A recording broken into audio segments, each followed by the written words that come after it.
सुप्रभात। राम कृपा से इसमें आपका फिर से एक बार स्वागत है। आज मैं आपके लिए लेकर हाजिर हुआ हूँ राम कृपा से सावन मास की महिमा।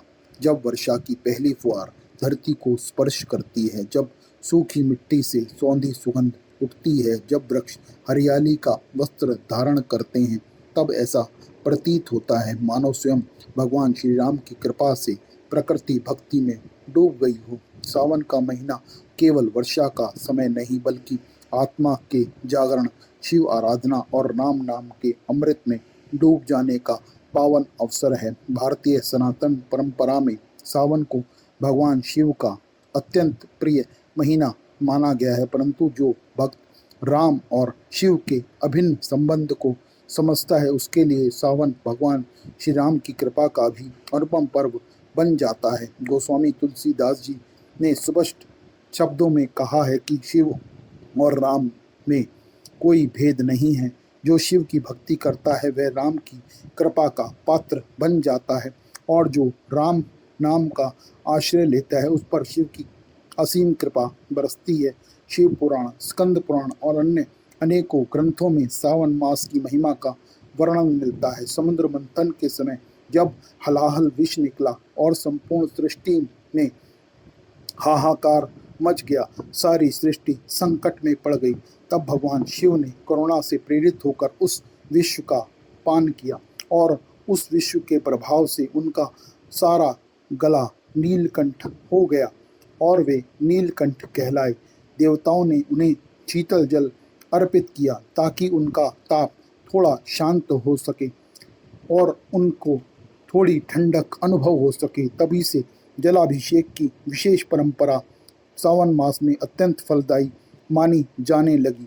परंतु इस कथा का एक गहरा आध्यात्मिक अर्थ भी है। संसार का विष केवल हलाहल ही नहीं है, बल्कि अहंकार, क्रोध, लोभ, मोह और ईर्ष्या भी है। भगवान शिव उस विष का अपने भीतर धारण कर संसार की रक्षा करते हैं, और भगवान श्री राम अपने नाम के माध्यम से उस विष को मनुष्य के हृदय से निकाल देते हैं। इसीलिए सावन में शिव अभिषेक और राम नाम का जप दोनों मिलकर साधक के जीवन को पवित्र कर देते हैं। रामचरितमानस में भगवान श्री राम ने स्वयं भगवान शिव का पूजन किया। लंका विजय के पूर्व श्री राम ने रामेश्वरम में शिवलिंग की स्थापना कर भगवान शिव शंकर की पूजा की। यह प्रसंग हमें सिखाता है कि ईश्वर का स्वरूप एक ही है। राम शिव का सम्मान करते हैं और शिव राम के परम भक्त हैं। एक अत्यंत प्रसिद्ध चौपाई जो राम ने कही, शिव द्रोही मम भगत कहावा, जो नर सपनों मोहि न पावा, अर्थात जो शिव का विरोध करता है और स्वयं को मेरा भक्त कहता है, वह मुझे स्वप्न में भी प्राप्त नहीं कर सकता। इससे स्पष्ट होता है कि राम कृपा प्राप्त करने का सरल मार्ग शिव भक्ति से होकर ही जाता है। सावन मास इसी सत्य को जीवन में उतारने का अवसर हमें प्रदान करता है। जिस प्रकार वर्षा बिना भेदभाव के खेत, वन, नदी, पर्वत और झोपड़ी पर समान रूप से बरसती है, उसी प्रकार भगवान श्री राम की कृपा भी सभी पर समान रूप से बरसती है। अंतर केवल इतना ही है कि कौन अपना पात्र खोलता है और कौन अपने पात्र को नहीं खोलता। सावन हमें पात्र बनाने की शिक्षा देता है। उपवास, जप, रुद्राभिषेक, बिल्व पत्र अर्पण, राम नाम स्मरण, राम कथा का कथन और श्रवण कीर्तन, ये सभी उस पात्र को शुद्ध करने के साधन हैं जिससे ईश्वर की कृपा उसमें समा सके। शास्त्रों में बिल्व पत्र को भगवान शिव का अत्यंत प्रिय बताया गया है। 3 पंक्तियों वाला बिल्व पत्र त्रिगुण, त्रिकाल और त्रिदेव का प्रतीक माना जाता है। यदि भक्त बिल्व पत्र अर्पित करते समय श्री राम नाम का जप करे तो उसकी उपासना शिव और राम दोनों तक पहुंचती है। कहा जाता है कि एक बिल्व पत्र श्रद्धा से अर्पित करना हजारों औपचारिक पूजाओं से श्रेष्ठ हो सकता है यदि उसमें निष्काम प्रेम हो। अनेक लोग सावन में केवल शिव मंत्र का जप करते हैं, परंतु संतों ने राम नाम को भी उतना ही प्रभावशाली बताया है। राम नाम मन को स्थिर करता है, चित्त को निर्मल करता है और शिव कृपा को आकर्षित करता है। तुलसीदास भी कहते हैं, राम नाम मणि दीप धरु जेहि देहरी द्वार, अर्थात अपनी जीवा के द्वार पर राम नाम का दीपक जलाओ। सावन की अंधेरी रातों में जैसे दीपक प्रकाश देता है, वैसे ही जीवन के अंधकार में राम नाम प्रकाश फैला देता है। सावन के प्रत्येक सोमवार का विशेष महत्व है। इस दिन भगवान शिव का जलाभिषेक, दुग्ध अभिषेक, रुद्र पाठ और महामृत्युंजय मंत्र का जप किया जाता है। परंतु यदि इसके साथ रामचरितमानस का पाठ भी किया जाए तो वह बहुत ही सुंदर परिणाम देने वाला होता है।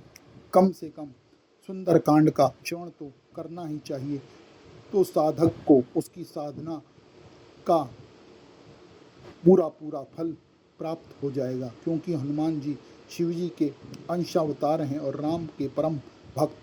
हनुमान उपासना सावन में शिव और राम के बीच सेतु का काम करती है। कल्पना कीजिए कि एक गरीब किसान सावन की वर्षा की प्रतीक्षा कर रहा है। उसका खेत सूखा है, घर में चिंता है। वह प्रतिदिन शिवलिंग पर एक लोटा जल चढ़ाता है और राम नाम का जप करता है। वर्षा आती है, खेत लहला उठते हैं। भारी वर्षा के साथ उसके भीतर भी आशा का अंकुर फूट पड़ता है। यही सावन का वास्तविक चमत्कार है। ईश्वर केवल धन नहीं देते, वे धैर्य भी देते हैं। वे धर्म ही नहीं,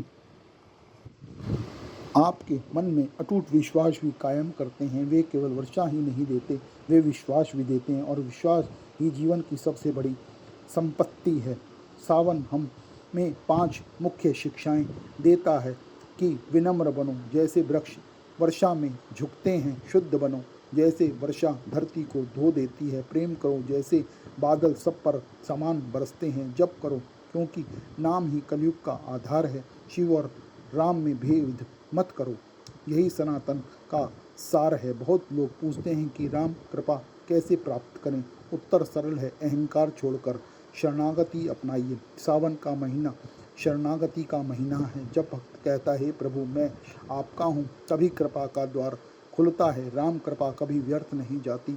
कभी वह संकट हटाकर मिलती है, कभी संकट सहने की शक्ति देकर मिलती है, कभी वह धन देकर मिलती है, कभी संतोष देकर। और संतोष सबसे बड़ा मुख्य धन कहा गया है।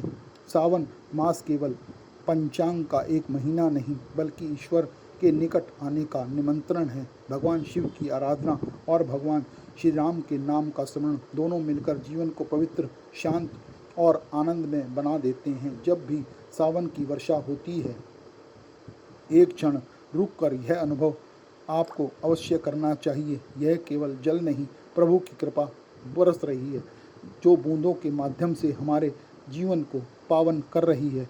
प्रत्येक बूंद मानो कह रही है, राम कृपा बिना कुछ भी संभव नहीं, और शिव कृपा बिना राम कृपा का अनुभव पूर्ण नहीं। यह सावन प्रतिदिन एक माला श्री राम जप, राम नाम का जप करते रहें। एक लोटा जल भगवान शिव को अर्पित करते रहें, और किसी तरह एक ज़रूरतमंद की सहायता आप अवश्य करें। यही सावन की आपकी सच्ची साधना है। ये जहाँ शिव का आशीर्वाद और राम नाम का एक साथ कृपा बरसाते हैं, वहाँ जीवन में भय नहीं, केवल कृपा, शांति और भक्ति का प्रकाश रहता है।